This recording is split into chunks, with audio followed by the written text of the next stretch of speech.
After Moses died, God gave Joshua the job of leading the Israelites. The first thing he did was send spies into Jericho, a city Israel was about to invade. While they were there, the two spies hid in the home of a woman named Rahab, who was a prostitute. That day, the king of Jericho heard about the spies, but Rahab hid the two spies on her roof and told the king's messengers that the spies had already left and she didn't know where they were.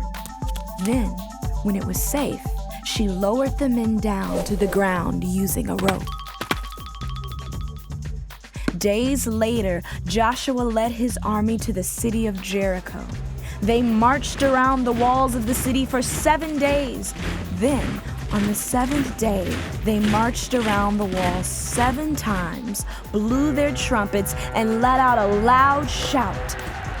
When they did, the walls of the city completely collapsed, and Israel's army charged in and conquered the city. They burned the city to the ground and killed every man, woman, child, and animal in the city, except for Rahab and her family.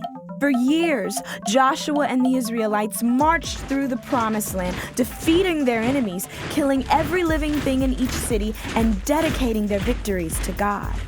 Eventually, the Israelites took control of much of the Promised Land.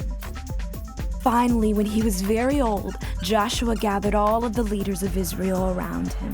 Just like Moses did, he reminded everyone of all the things God had done for them.